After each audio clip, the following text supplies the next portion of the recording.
Alors bonjour, Emma et Sarah, du coup vous êtes les deux créatrices à l'origine du collectif EcoVote. Vous êtes aujourd'hui sur la nouvelle chaîne d'information indépendante en ligne à La Réunion qui s'appelle Parallèle Sud. On a voulu vous interroger, peut-être que vous pourriez déjà commencer par vous présenter, présenter l'origine de la création du collectif. Ouais. Alors, je m'appelle Sarah. Actuellement, je suis en année de césure, donc j'ai été étudiante auparavant, dans le secteur de l'information et de la communication. Cette année, suite à une année en licence pro, chef de projet web stratégie digitale, donc j'ai décidé de prendre cette année pour concrétiser des projets personnels, et comme par hasard ça tombait sur l'année des élections présidentielles, et je fais aussi partie d'un groupe d'action avec l'Union populaire qui soutient le candidat Jean-Luc Mélenchon, et c'est comme ça que j'ai pu rencontrer ma camarade Emma, et c'est à ce moment-là que on a découvert qu'on avait des points communs, des idées qu'on voulait faire émerger dans la jeunesse réunionnaise. Et c'est là où est venue l'idée de créer ce mouvement avant les élections présidentielles EcoVote, donc qui n'est pas une association, je le précise, mais qui est juste un mouvement qui vise à rassembler un maximum de jeunes à l'île de la Réunion pour se dire là il faut agir, il faut regarder ce qui se passe dans le monde, et notamment sur le plan climatique et écologique, qui n'est pas du tout à omettre dans les débats, on va dire, de société, quoi. Et toi du coup, est-ce que tu peux te présenter un peu en quelques mots? Donc moi je m'appelle Emma Thomas, j'ai 19 ans, je suis en première année d'études en biologie. Et j'ai commencé mon engagement à 16 ans avec les marches pour le climat. Et depuis, j'ai fait beaucoup de militantisme dans les assos environnementales, donc que ce soit Greenpeace, Cleaners pour la protection des océans. Et en arrivant à La Réunion, c'est vrai que j'avais envie de poursuivre cette dynamique de rassembler des gens autour de l'écologie, faire émerger ces sujets-là. Et comme ça tombait pendant cette année de présidentielle, je me suis dit là c'est une opportunité à saisir, parce que ça fait 3 ans qu'on descend dans la rue pour dire que le gouvernement il en fait pas assez. Donc là on a l'opportunité de le changer, donc on y va à fond, quoi. Donc vous êtes rencontrés alors que vous étiez en train de distribuer des tracts. Ouais. Et quel était le constat qui vous a poussé du coup à créer un collectif pour rassembler les jeunes autour de l'écologie? En fait, je me suis dit, je pense qu'il y a beaucoup de jeunes qui ont envie de se battre pour la cause écologique, mais qui ne savent pas forcément comment et qui ne savent pas forcément où. Et à La Réunion, il y a le groupe Youth for Climate, mais qui n'est pas très actif comparé au groupe en métropole. Du coup, je me suis dit, peut-être que là, si dans le cadre des présidentielles, on arrive à créer une dynamique, ça va faire rejoindre beaucoup de jeunes qui sont convaincus ou qui, au contraire, sont encore un peu indécis, mais du coup, ça va convaincre. Et du coup, l'idée est partie de là, c'est-à-dire, là, on fait des actions. Il y a quand même des jeunes dans le groupe où on faisait nos actions. Donc, ensemble, on crée ce mouvement. Voilà. Et c'était aussi pour donner une image, on va dire, à la jeunesse réunionnaise dans le sujet politique, puisque on a tendance à penser, et puis c'est peut-être le cas, que les jeunes se désintéressent de la politique. Alors on aimerait montrer l'inverse, que non, les jeunes sont là, c'est juste que on est peut-être éparpillés un peu partout dans l'île, et que si on fait exister un tel mouvement, c'est pour aussi rassembler nos forces. Et avant tout, en politique, je pense que c'est surtout d'incarner des idées, d'incarner des idées qu'on peut mieux faire, et que, étant conscient de ce qui se passe en ce moment pour notre planète, on a envie d'agir et ne rester sans rien faire. Je pense que c'est pas tellement ce qui représente et ce qui ressemble aux jeunes générations, quoi. Et est-ce que vous avez l'impression qu'aujourd'hui, finalement, les jeunes ils se désintéressent vraiment de la politique, ou est-ce qu'ils agissent mais d'une autre manière? Ou est-ce que c'est parce qu'ils ne se sentent pas concernés? Je pense qu'il y a deux choses. Déjà, il y a eu la crise du Covid qui a beaucoup affecté la jeunesse. C'est-à-dire qu'avant les confinements, il y avait des jeunes qui descendaient toutes les semaines dans les rues pour dire qu'ils en avaient marre par rapport à l'écologie, qu'ils voulaient une justice climatique. Et après, il y a eu le confinement. Il y a plein de jeunes qui se sont retrouvés enfermés dans des 9 mètres carrés à se rendre compte que bah oui, le monde s'effondrait et que ça faisait 3 ans qu'on le disait et que personne ne nous avait écoutés. Et que du coup là, on se prenait le retour de la balle qu'on n'avait pas envoyée. Et puis que bah, on nous a pris pour des gens immatures aussi. On nous a dit bah restez chez vous, vous faites circuler le Covid avec vos fêtes. On avait l'impression qu'on n'avait plus le droit d'être heureux, que la politique nous discréditait complètement, alors que c'était nous depuis le début qui alertions. Donc je pense après bah là, depuis qu'il y a eu les déconfinements, bah il y a moins de jeunes qui sont dans la rue. Ouais. C'est un peu comme si le fait d'avoir été confiné, ça a un peu calmé les gens dans l'acte d'agir. Et ça part peut-être d'une déception des décisions prises au sein du gouvernement, le masque, le confinement, le fait que quelque part c'est un peu comme si on nous privait de notre propre liberté. Et en plus de ça, comme les jeunes actuellement on leur donne pas énormément la parole, c'est-à-dire on leur pose pas forcément la question qu'est-ce qu'ils en pensent des décisions qui sont prises dans la société. Je pense qu'il y a un ras-le-bol clairement de tout. Et c'est vrai que c'est plus facile d'abandonner et plus facile de dire de toute façon on peut rien faire, on peut rien changer. Je pense que c'est peut-être une pensée que beaucoup de gens partagent, mais il faut pas être défaitiste et se dire qu'il y a toujours de l'espoir. Et c'est ça, en fait, EcoVote vise aussi à incarner un espoir pour les jeunes qui se disent qu'ils ont aussi la parole et qui doivent prendre la parole. Parce que s'ils ne prennent pas la parole, ça veut dire qu'on ne sait pas ce qu'ils pensent et que du coup la politique ne s'adaptera jamais aux jeunes, alors que c'est important puisque on vit aujourd'hui, on sera là encore demain et on doit aussi incarner le changement à un moment donné, quoi. Et pas laisser toujours nos aïeux décider pour nous. Si tous les dégoûtés de la politique sont bons, il reste que les dégoûtants. Et est-ce que du coup les jeunes ont l'impression que la société de manière générale et la politique se désintéressent de eux et de leurs préoccupations ? Je pense oui, d'une certaine manière, parce que nous, ce qui nous concerne le plus, c'est l'écologie. Alors, tous les jeunes ne sont pas forcément encore conscients de ça, sauf que la crise écologique, c'est quelque chose qui va impacter notre vie et celle de nos enfants si on en a. Et pourtant, les institutions actuelles, c'est pas au cœur de leurs préoccupations. Donc, on se dit, oui, on a l'impression qu'on s'intéresse pas à nous, puisqu'on s'intéresse pas à notre avenir. Voilà. Ouais, voilà. C'est important de penser aux jeunes, comme je disais juste avant, parce que on est jeunes aujourd'hui, demain il y aura d'autres jeunes et c'est à nous de donner l'exemple, aussi d'incarner un changement, d'incarner, c'est ça, c'est cet espoir-là. Et pour cela, il faut agir, et on le dira peut-être jamais assez, mais je pense que agir, c'est aussi s'exprimer et dire qu'est-ce qui va pas. Oser dire oh ça me plaît pas, et pas rester dans une espèce de puisque c'est comme ça, je peux rien y faire, alors en fait c'est aussi tout un mode de pensée, une façon de penser, de se dire si quelque chose nous plaît pas, est-ce qu'on laisse faire, on laisse décider pour nous, ou est-ce que on dit on essaye quand même déjà de commencer à s'exprimer et avec les moyens qu'on a, parce que forcément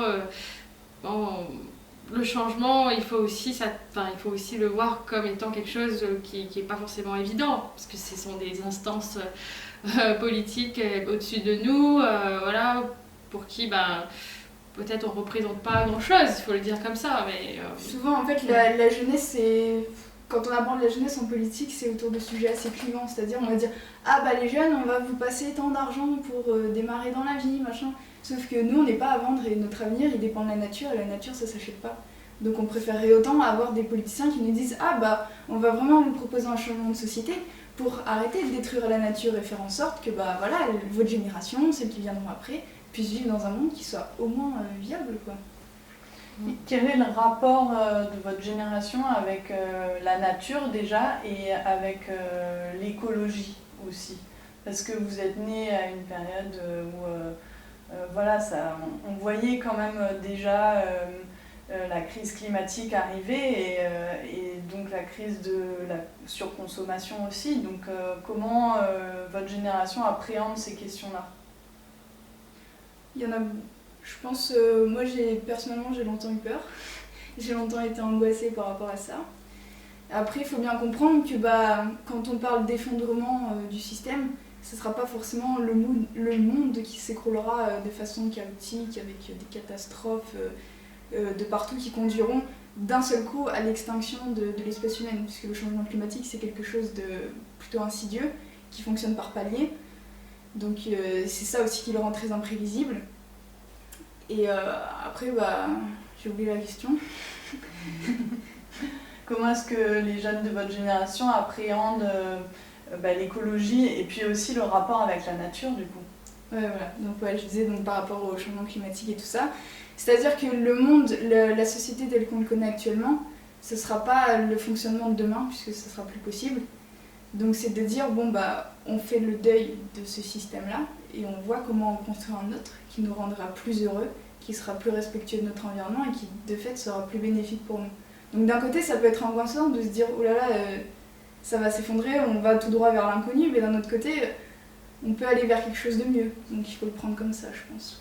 Ouais, et aussi, sûrement on peut le ressentir comme étant quelque chose, on n'a pas pu faire quelque chose, parce que puisqu'on n'était pas là avant, on arrive là en tant que jeune et on va dire, les problèmes climatiques étaient déjà là, quoi. Donc il y a un sentiment d'impuissance aussi qui peut être là, un sentiment que on peut rien y faire aussi, on peut croire que vraiment on peut rien y faire. Moi, pas plus tard qu'hier, j'ai discuté avec quelqu'un qui était peut-être pas sceptique, mais disait que de toute façon, qu'est-ce qu'on peut y faire, quoi. C'est comme ça, presque c'est comme si la personne était désespérée, quoi, que il fallait laisser les choses comme ça. Je crois que c'est personnel, que alors c'est un problème qui nous concerne tous, mais ce ressenti de vouloir agir pour l'écologie, c'est aussi personnel, et là c'est par rapport au degré de déni, puisque il faut le dire, beaucoup de gens passe par le déni aussi pour se protéger, puisque la réalité est trop dure, la réalité est trop difficile à voir, que notre planète est en train de s'autodétruire. Par rapport à notre mode de consommation, bien sûr, c'est pas au hasard que c'est comme ça, c'est par rapport à un modèle économique dans lequel on est, la façon dont comment nous, que ce soit jeune ou pas, la façon dont comment on prend la nature plus que ce qu'elle est capable de reproduire, c'est ça qui cause cette destruction-là.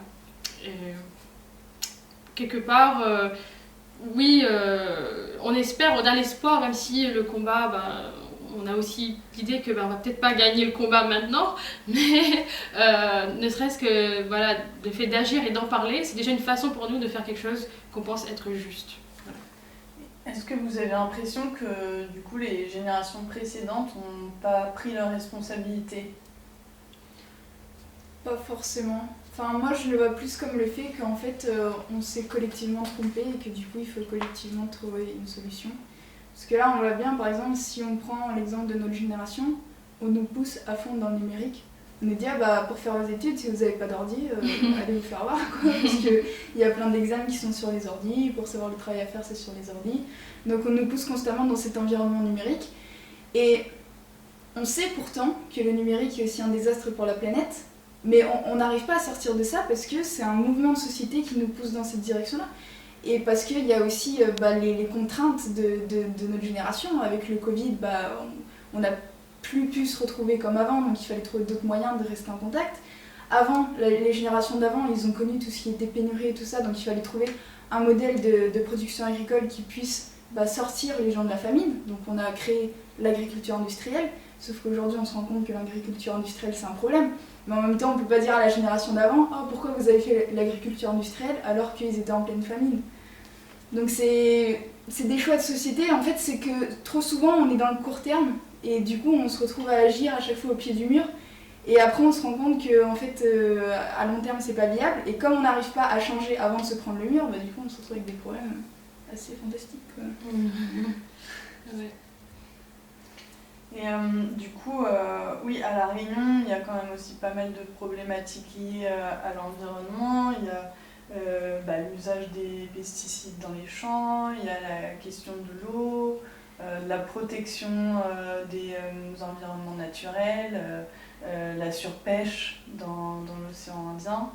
Il y a les déchets aussi, le traitement des déchets. Ouais, et comment vous vous positionnez par rapport à ces questions et qu'est-ce que vous attendez de la présidentielle?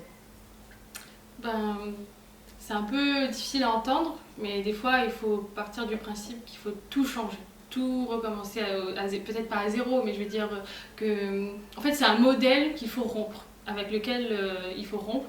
C'est le modèle capitaliste, le modèle où on doit acheter, jeter, quelque chose où en fait on se dit on est tout le temps en train de consommer, consommer, consommer, alors que en fait c'est peut-être pas nécessaire de consommer autant.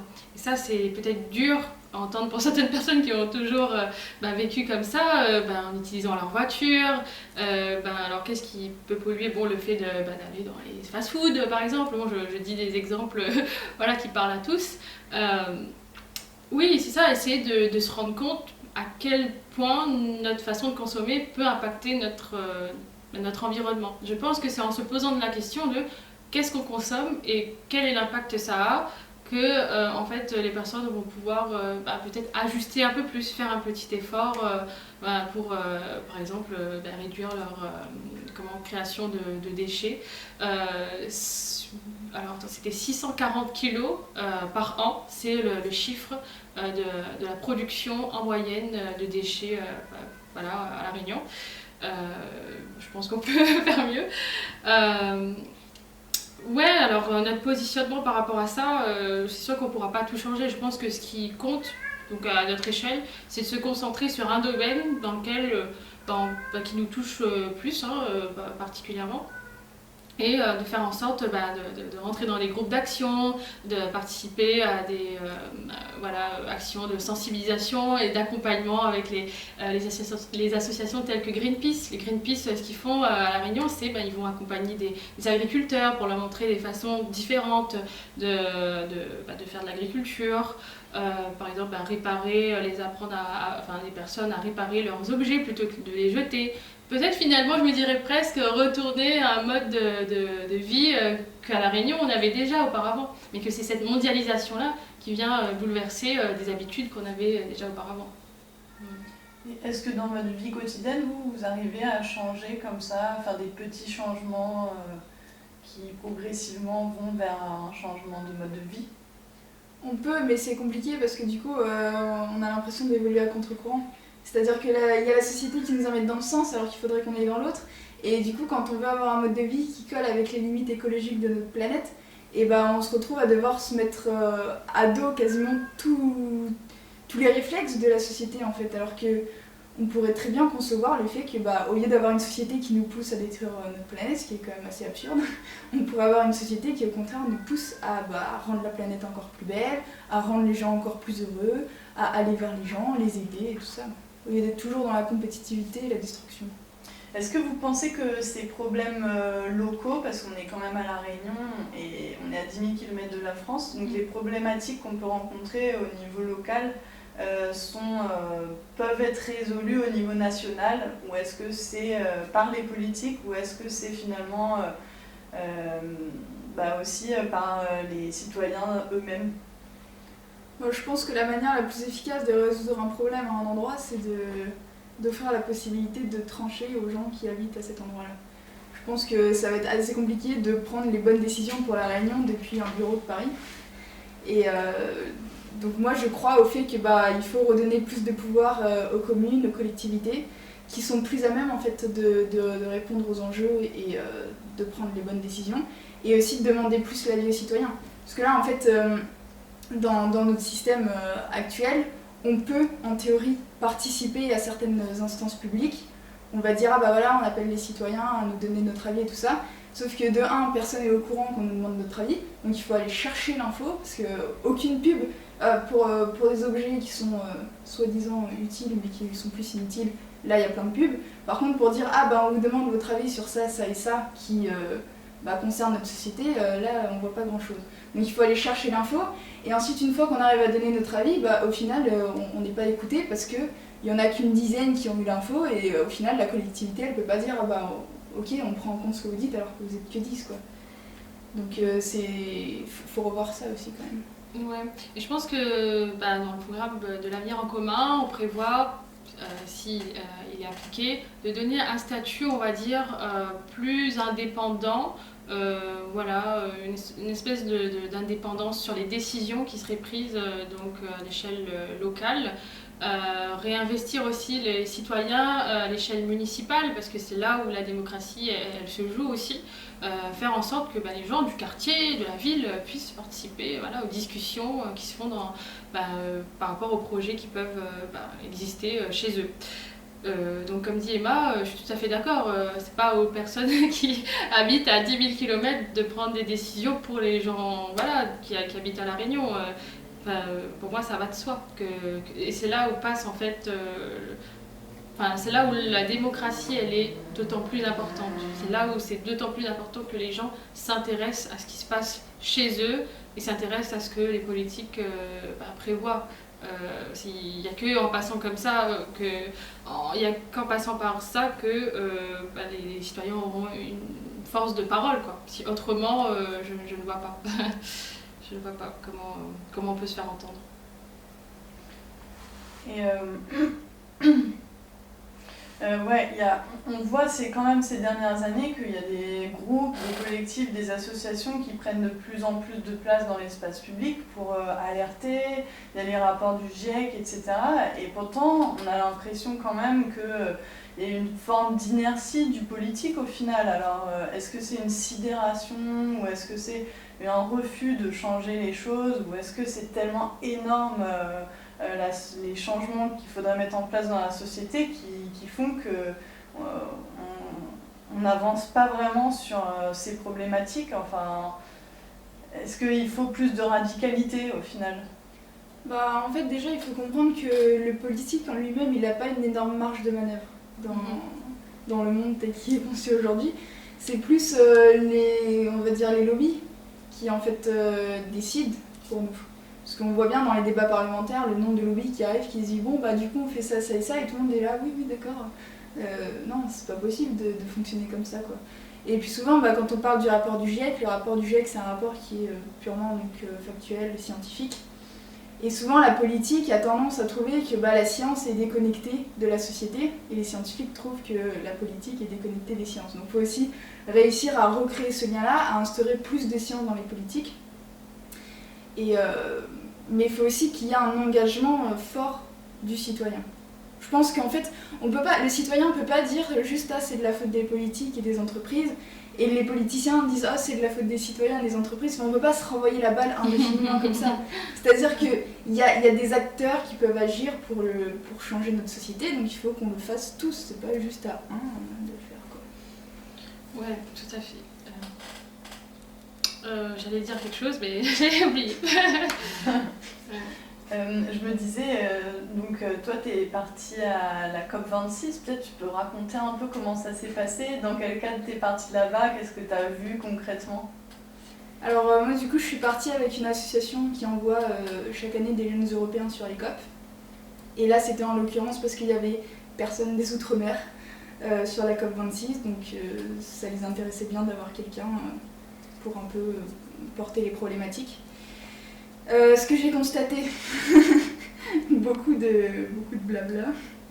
Et non, mais en fait, on a pu voir que le problème était vraiment... Disons qu'il y a des ancrages très profonds en fait dans ce système-là. Et on voit bien que du coup, le problème ne résulte pas que de une ou quelques personnes. En fait, c'est vraiment tout un modèle qui est né et qui est... on va dire engrainer un peu les uns dans les autres et du coup c'est difficile de faire bouger tout ça et de secouer tout ça parce que là sur la COP26 on avait beau descendre dans la rue pour dire nos revendications, il y avait même des jeunes qui étaient dans les débats de la COP26 pour essayer de faire avancer les négociations et tout ça. Au final c'était pas à la hauteur de l'urgence quoi. Et à chaque fois on n'est pas à la hauteur de l'urgence donc... C'était quoi vos revendications ? Nous on voulait sortir totalement des énergies fossiles au moins d'ici 2030, pas plus. On voulait totalement arrêter la déforestation, il y avait beaucoup d'activistes qui venaient d'Amérique latine. Et puis on voulait vraiment en fait que déjà aussi respecter les accords de Paris, parce que c'était aussi ça l'enjeu de cette COP, c'était que ça faisait 5 ans du coup, un peu plus parce que ça a été décalé avec le Covid, mais que les accords de Paris avaient été signés, donc les États devaient rendre des comptes de ça. Au final, personne ne les a respectés, donc super, ça fait plaisir. La France a d'ailleurs été condamnée pour ça. Et puis ensuite aussi, c'était lutter contre le marché carbone qui est en train de s'organiser. C'est-à-dire que là, du coup, les pays, ce qu'ils sont en train de dire, c'est ah bah ok, on pollue la planète, faut arrêter de la polluer, bon bah on va mettre en place un marché carbone. Chaque pays a des crédits de pollution pour chaque année. Et si par exemple il y a un pays qui a usé tous ces crédits, et ben, il peut en acheter à d'autres qui ne les ont pas tous utilisés. Donc ça a un autre nom, ça s'appelle le droit de polluer, pour ceux qui en ont les moyens. Et c'est juste pas concevable en fait. Ouais. Bah oui, je suis d'accord.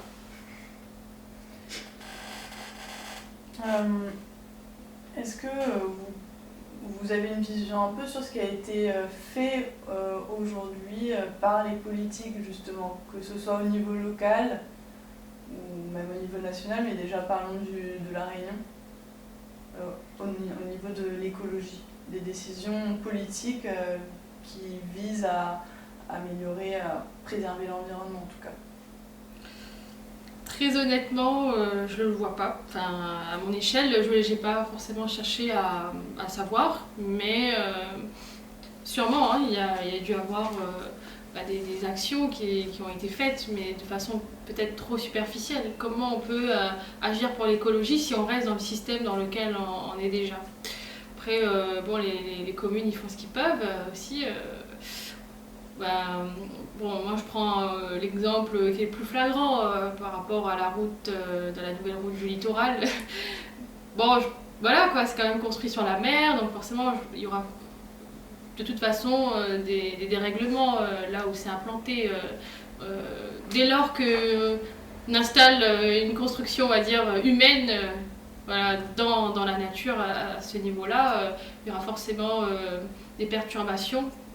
Et donc sur le plan écologique, je crois que ça passe un peu à la trappe voilà, des préoccupations des politiques. Je pense qu'ils ont d'autres intérêts, il faut le dire, qui passent avant le problème écologique, quitte à détruire un petit peu plus l'environnement pour faire passer des projets comment dire, qui vont profiter à un groupe de personnes, à un groupe d'entreprises. Je pense qu'ils ils sont capables de fermer les yeux dessus. C'est mon opinion, après voilà, à creuser. Voilà, le projet tram-train a été abandonné alors que ça aurait pu être un moyen pour limiter l'usage de la voiture. Donc ça me paraissait beaucoup plus viable écologiquement et pourtant voilà, on n'en est pas là.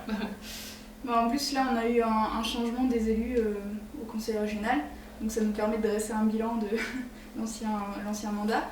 Et ils m'avaient passé du coup une plaquette parce qu'ils avaient fait un truc plus ou moins un congrès sur l'environnement à La Réunion avec les objectifs qui s'étaient fixés à atteindre. Quand tu reprends les points un par un, il n'y en a aucun qui a été respecté.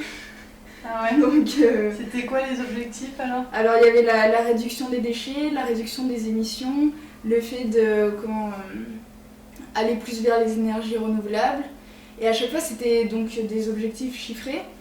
Il y a eu sur certains points donc, des améliorations, mais l'objectif qui avait été dit n'a jamais été atteint, quoi. Donc c'est embêtant. Et par contre, en revanche, les objectifs économiques qui se fixent, ça, ils arrivent à les atteindre.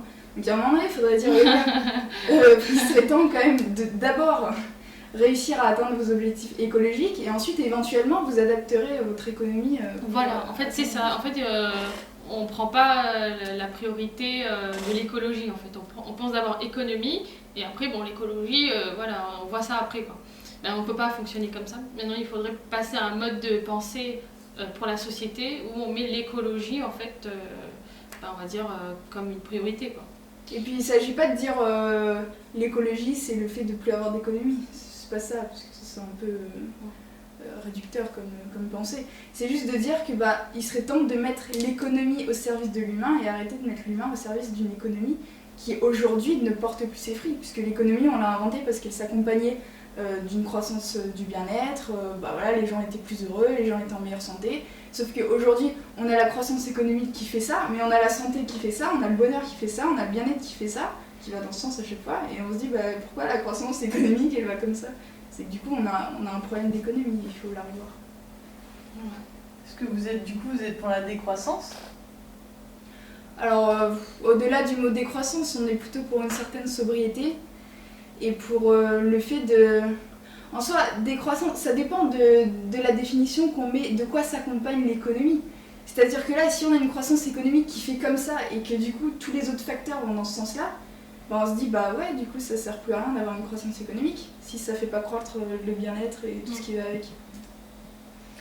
Est-ce qu'au niveau de la Réunion, finalement, on est entouré de la mer, on a le soleil toute l'année, est-ce que ça pourrait pas justement être l'énergie qu'on pourrait utiliser pour essayer de trouver une nouvelle forme, je sais pas, plus comment dire, respectueuse, on va dire? Ouais, carrément. Oui, tout à fait. Je pense que la répartition en fait entre les énergies renouvelables et les énergies non renouvelables, du style gaz, pétrole, etc. Oui, c'est beaucoup trop. Enfin, la part que ça prend, c'est encore trop important par rapport aux énergies renouvelables. Donc, il y a toujours une marge de manœuvre qu'on pourrait avoir pour développer ces formes de production d'énergie. Il y a toujours de l'amélioration.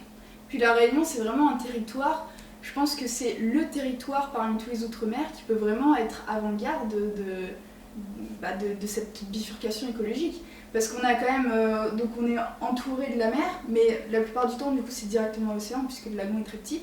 Donc on a quand même une force houlomotrice qui peut être exploitée et très rentable. On a un point chaud avec le volcan, on pourrait faire de l'énergie géothermique.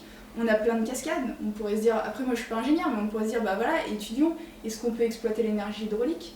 Après, le fait d'avoir un volcan, ça fait qu'on a des terres qui sont hyper fertiles, donc on pourrait se dire, maintenant comment est-ce qu'on se passe? Parce que sous les tropiques, il y a aussi beaucoup de problèmes avec les espèces invasives et tout ça qui détruisent les cultures. Mais il y en a qui arrivent à faire du bio.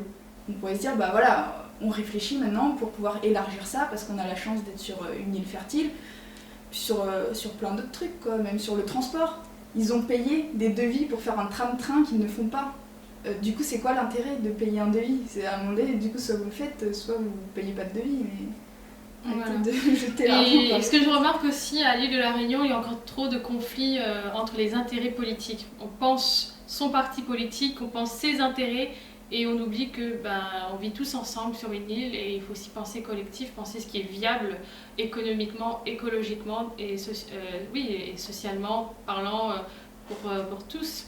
Donc on est encore trop dans cette concurrence, dans presque, je dirais pas de la haine, mais de la détestation des personnes qui seraient d'autres partis politiques et je trouve ça bien dommage parce que la politique elle n'existe pas pour se faire concurrence ni pour se taper dessus. Enfin, en tout cas, moi, je ne vois pas comme ça. Je pense que c'est juste...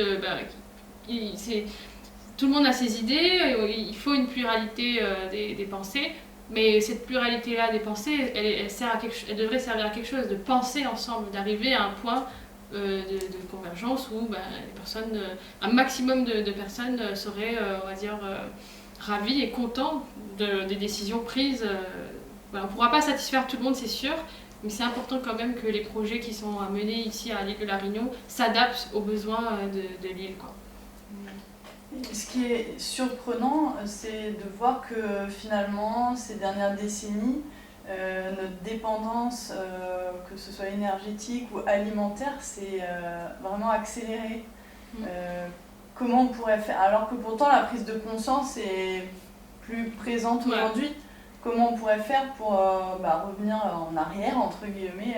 Finalement, avant, on était autonome énergétiquement et alimentairement, il y a longtemps.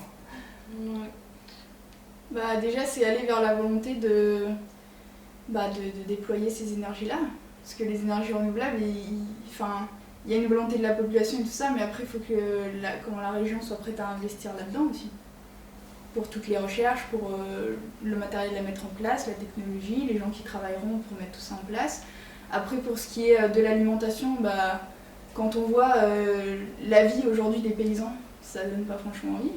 Donc après, on est là à dire, il faudrait du coup faire du bio et tout, sauf que le bio, l'agriculture paysanne, du coup, ça demande plus de bras. Mais sauf qu'on a créé un modèle où en fait, le paysan, aujourd'hui, le salaire, c'est 350 € par mois en moyenne. Il y en a un sur deux un jour sur deux, il y en a un qui se pend. Ça fait pas rêver, quoi. Donc il faut qu'on arrive aussi à changer ça pour rendre le métier plus attractif et puis surtout à l'image de ce qui est réellement un paysan. Parce que je veux dire, s'il n'y a plus de paysans, en 3 jours on est tous morts, quel que soit le chiffre sur notre compte en banque. Donc on a plutôt intérêt d'arrêter de faire les malins et puis de donner les moyens à ces paysans-là d'avoir déjà une vie digne et puis d'avoir les moyens de faire leur travail sainement. Parce que pour un agriculteur, il n'y a rien de plus dur de savoir qu'il cultive en mettant des choses qui sont mauvaises pour la santé et qui contribuent à empoisonner la population et qu'en plus, il n'en tire même pas un salaire minimum pour vivre dignement. Ouais, voilà. Et l'homme a besoin de se reconnecter à la nature. C'est de là où il vient, de toute façon. Alors, donc c'est tout à fait indispensable de permettre à la jeunesse de pouvoir se réintéresser et s'intéresser aux métiers liés à l'agriculture. À l'île de la Réunion, il y a des espèces qui seraient éventuellement en voie de disparition, et ça, on l'oublie. Dans la nature, il y a besoin d'une diversité. Le fait de perdre certaines espèces, on croit que une fois que c'est parti, c'est vrai, ça ne nous atteint pas personnellement. Dans notre quotidien, c'est faux, puisque pour la qualité de vie de l'être humain, il y a besoin d'une espèce de diversité dans la biodiversité. On doit pouvoir la préserver. Et peut-être beaucoup de gens l'ignorent, mais la crise Covid, par exemple, elle est aussi liée à des problèmes écologiques, climatiques.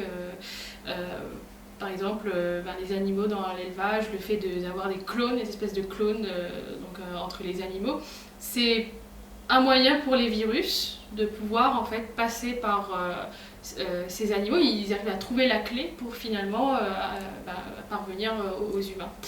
Et c'est ça qui, selon moi, et puis c'est ce qui a déjà été dit dans quelques médias, que c'est ce mode de consommation-là qui favorise aussi l'arrivée de certaines pandémies, quoi.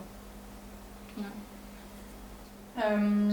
Par rapport au bilan du président Macron, il y a les 1% les plus riches qui ont bénéficié de la plus haute augmentation de pouvoir d'achat, et les 5% les plus pauvres qui ont perdu 0,5% de leur pouvoir d'achat en moyenne. À La Réunion, c'est assez parlant parce que 37% de la population vit sous le seuil de pauvreté.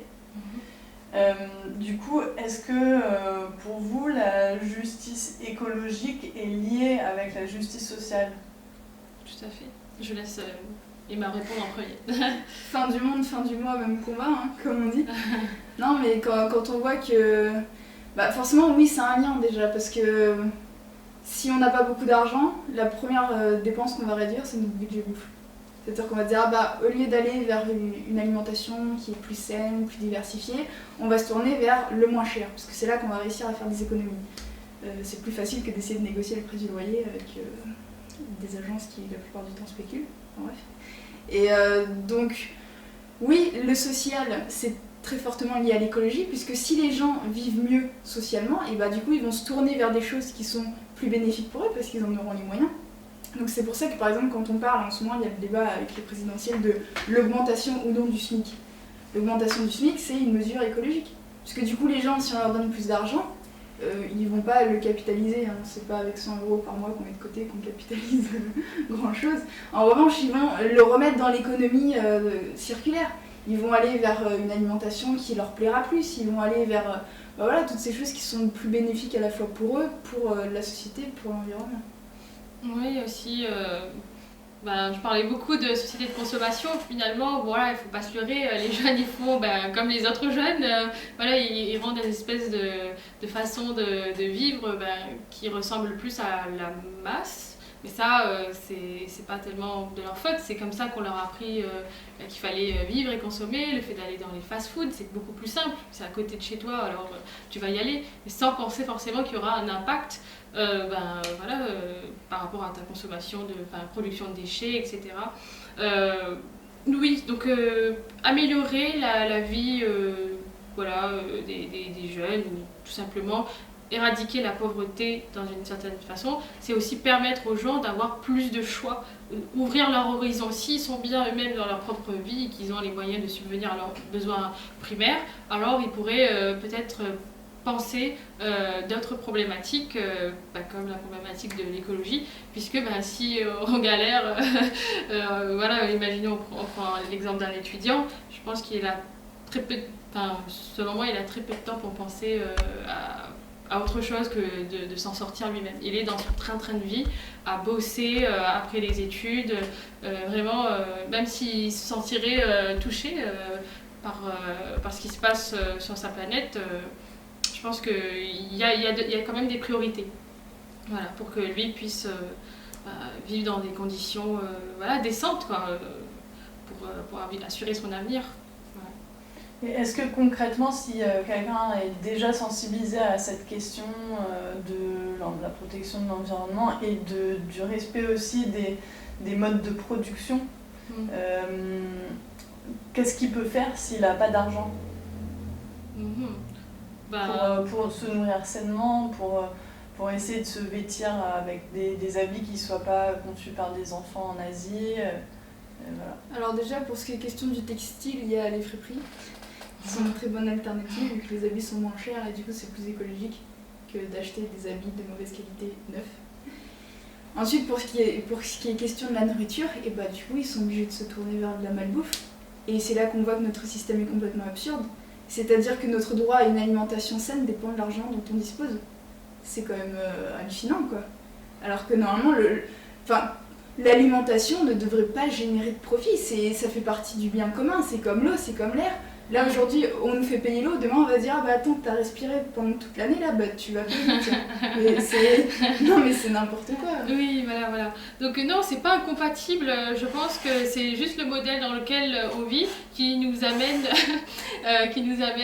à consommer plus que ce qu'on a besoin pour se loger. Quelque part, c'est quand même la base. On a quand même besoin d'un toit pour pouvoir mener notre vie. On a besoin de se nourrir. Oui, en fait, tout ce qui est de l'ordre des besoins primaires ne devrait pas être un combat au quotidien pour y avoir accès. Et je trouve que le programme de l'avenir en commun incarne énormément cette pensée-là de dire que il faut donner de la dignité aux gens, quoi, tout d'abord, et pour qu'ils puissent s'ouvrir à d'autres horizons, d'autres causes qui sont tout aussi importantes. Et du coup, pourquoi vous soutenez le programme de l'avenir en commun et quelles solutions concrètes ils vont apporter plus que les autres candidats ? Alors tout d'abord, moi ce qui me marque le plus, c'est le passage à la 6ème République. Vraiment, c'est le symbole d'un passage à une nouvelle société, penser différemment, créer une nouvelle assemblée constituante. Où on va permettre à un groupe de personnes de repenser la Constitution, faire en sorte que la Constitution puisse s'adapter aux besoins de la population. Et aussi, il y a le système de vote. En ce moment, le vote blanc n'est pas comptabilisé. C'est peut-être la raison pour laquelle certaines personnes qui voulaient voter, et en fait, ils voient que leur vote ne sert à rien, enfin, en tout cas, leur vote blanc, ils disent maintenant, je ne vais plus voter. Alors que si on passait à un stade où le vote blanc était comptabilisé, imaginons qu'on aurait une marge de plus de 50% à atteindre pour pouvoir refaire les élections, alors les politiques, les candidats pourraient réadapter leur programme en fonction des besoins, des revendications de la population. Donc si vous voulez voter blanc, votez Jean-Luc. Voilà. Alors beaucoup de personnes pensent que c'est pas très utile de permettre la comptabilisation du vote blanc. Moi je pense que c'est nécessaire parce que la société elle doit s'adapter aux besoins de la population et pas l'inverse. Voilà. Et surtout quand il s'agit de besoins primaires, comme je vous ai expliqué tout à l'heure. Et du coup, au niveau justement d'un retour à la terre, est-ce qu'il y a des propositions concrètes qui peuvent être appliquées au niveau de la Réunion ? Utiliser moins de pesticides, puisque les pesticides sont présents dans notre consommation, on ne se rend pas compte. Le pesticide n'a pas de goût, mais ça a un impact sur notre organisme, ça peut créer des maladies, je suppose. Donc oui, on est assez, on va dire, astreint à ce qui est demandé à l'échelle nationale, voire européenne, parce qu'on doit s'adapter aux lois du pays dans lequel on est, quoi. Et du coup, qu'est-ce qu'il propose Jean-Luc Mélenchon justement et son équipe par rapport à ça ? Alors déjà, l'enjeu, ça va être de concilier une croissance démographique, donc qui demande plus de construction avec la préservation des terres. Donc c'est aussi savoir se dire, il y a des chantiers, faudrait quand même pas qu'on les fasse, parce que par exemple, là on a eu à Saint-Pierre, ils ont construit un nouveau centre commercial. Alors ils ont appelé ça autrement pour que ça passe un peu mieux, mais le résultat est le même, c'est qu'ils ont rasé un espace vert pour mettre un énorme bâtiment en béton. Et dans le programme de l'avenir en commun, c'est justement d'inscrire certains espaces verts dans des patrimoines pour qu'ils soient préservés. Et c'est aussi entrer dans une société qui soit plus sobre. Donc on va avoir moins de besoins, donc on aura moins besoin de construire des choses qui détruisent l'environnement. Et puis aussi, le fait de passer plus en bio, ça va permettre de préserver nos terres, puisque là, on voit aujourd'hui que les pesticides, ils ont un effet néfaste, non seulement déjà sur la qualité des aliments, mais aussi sur les terres en elles-mêmes. Et c'est d'ailleurs ça le plus gros problème, puisque les effets sur les humains, ils sont encore assez méconnus. Les effets sur la terre, ils sont bien présents, c'est-à-dire qu'on se retrouve avec des terres qui ne sont plus fertiles. Et demain, on fait comment si toutes nos terres ne sont plus fertiles ? Ouais.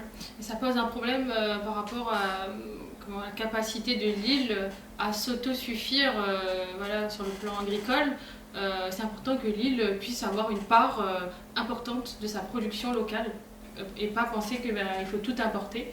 Tant qu'on peut produire nous-mêmes, pourquoi on ne le ferait pas ? Voilà. Ça créerait aussi des activités dans le secteur agricole. Donc je pense que ça vient aussi d'une volonté politique, de ne pas forcément l'appliquer comme cela. Après je pense que plus on s'informe et plus on réalise que c'est possible. Et que si la situation actuelle est à ce stade, c'est pas par hasard, ça vient forcément d'une décision de gens. Et à nous de nous intéresser pour changer. S'il y a quelque chose qui nous déplaît, alors il faut s'y intéresser. Comme on dit, si on ne s'intéresse pas à la politique, c'est la politique qui va s'occuper de nous. Et pourquoi du coup Jean-Luc Mélenchon plutôt que Europe Écologie Les Verts ? On nous pose souvent cette question. Alors moi, ce que je réponds, parce que je vous avoue ne pas avoir pris le temps de bien regarder, bien sûr c'est ce que je devais faire, mais en tout cas c'est ce que j'ai retenu, c'est que Yannick Jadot reste encore dans ce système où on garde le modèle capitaliste, nous on ne veut pas en fait, et il reste encore dans ces traités européens, alors que je pense que la France a intérêt aussi à prendre des décisions de façon plus autonome pour s'adapter davantage à ce que le peuple veut, quoi. Est-ce que vous, la démarche de votre collectif EcoVote, c'est de défendre le programme de Jean-Luc Mélenchon, ou est-ce que c'est de défendre l'écologie au sein de la politique ? Nous, c'est de défendre des idées. Ouais. C'est de défendre les idées et que le combat écologique il passe par un changement de société.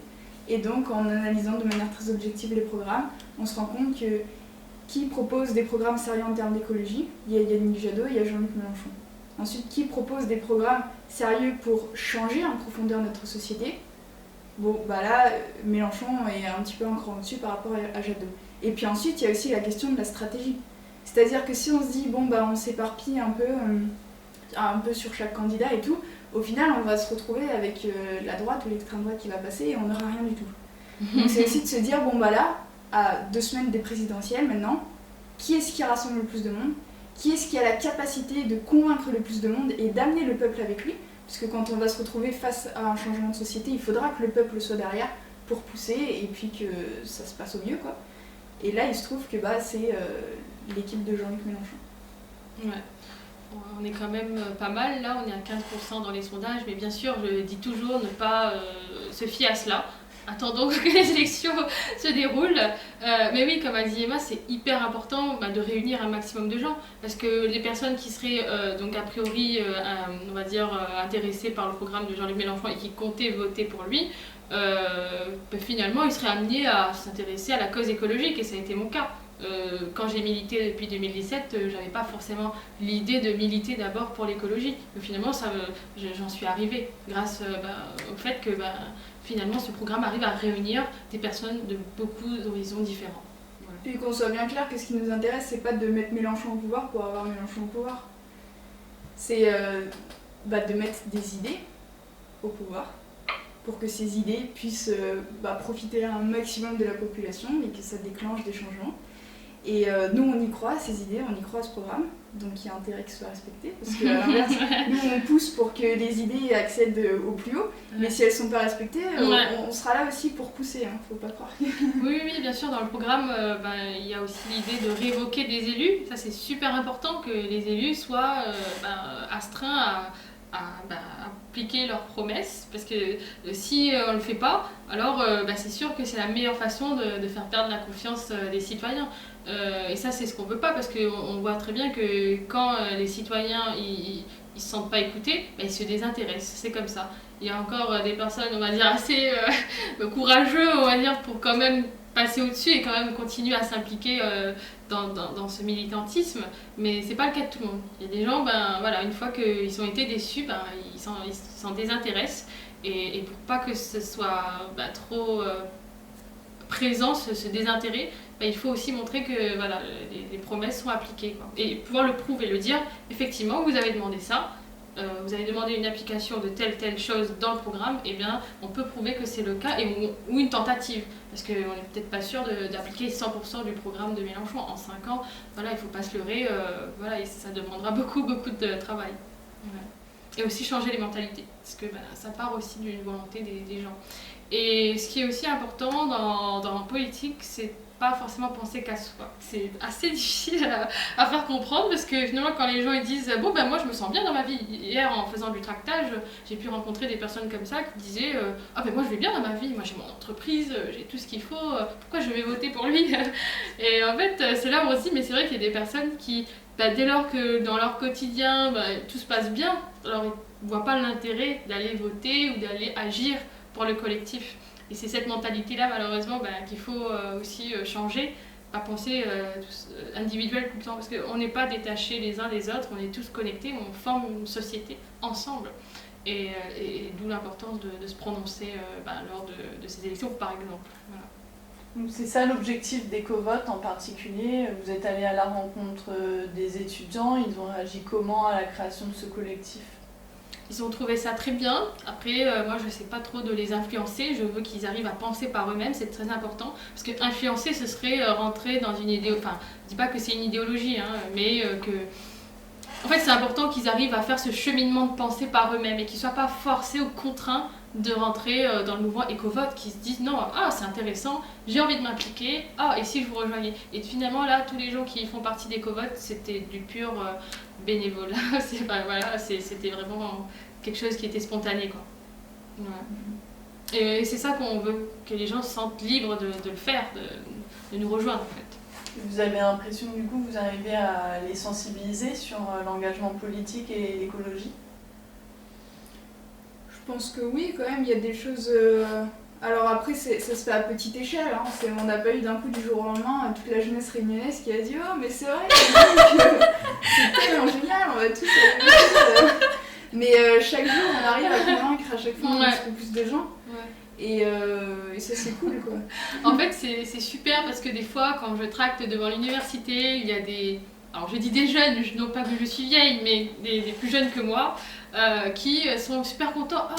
Tu es de gauche alors, super, moi aussi. Cet échange-là, c'est juste beau de dire que en fait, on est là, c'est ça, on est là, on est visible. Et notre présence fait parfois plaisir aux jeunes parce qu'ils voient que il y a des personnes comme eux qui agissent, quoi, et eux aussi peuvent le faire. Donc en fait, on veut donner de l'espoir que leur opinion ne compte pas pour rien, que leur opinion compte en fait, parce qu'ils seront les adultes de demain en fait. Ouais. Et puis c'est vraiment dire voter pour des idées. Parce que le nombre de personnes avec qui on a discuté qui sont là, c'est génial, vous avez raison et tout. On est là, c'est cool, du coup tu vas voter pour Mélenchon ? Non. Pourquoi ?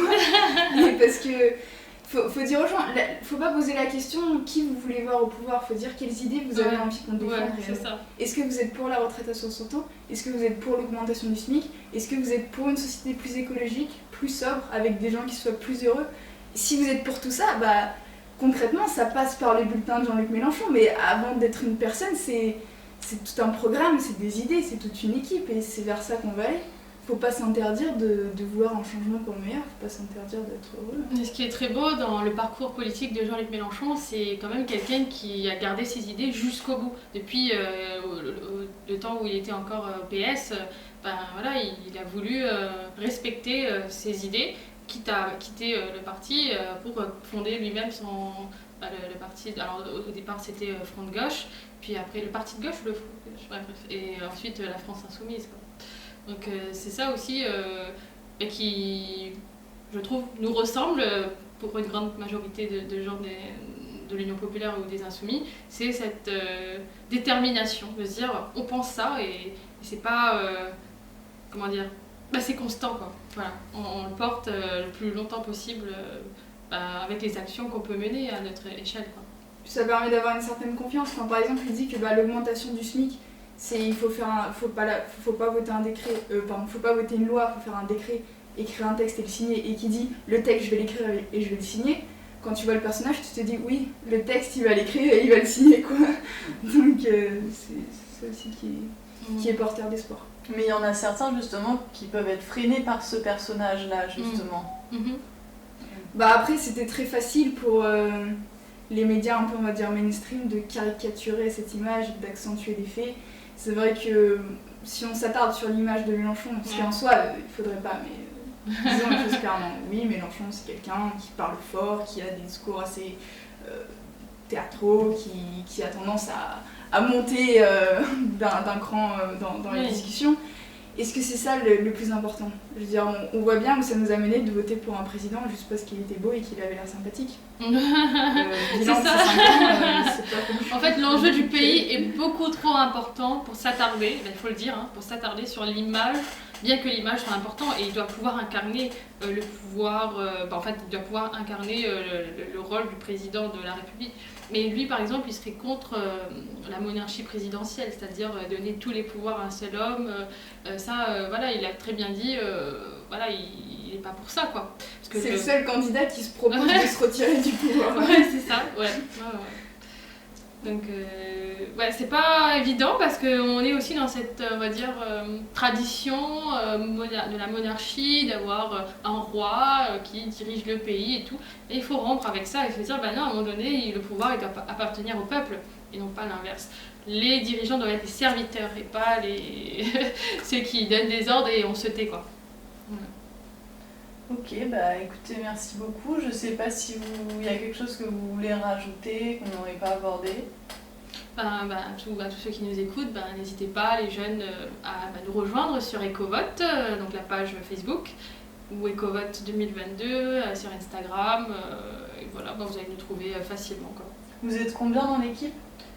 C'est difficile à dire exactement, mais on est quand même pas mal au niveau des abonnés, 200 que ce soit sur Facebook ou Instagram, et en membres permanents, on va dire une vingtaine, mais vraiment membres qui organisent les actions qu'on souhaite mener.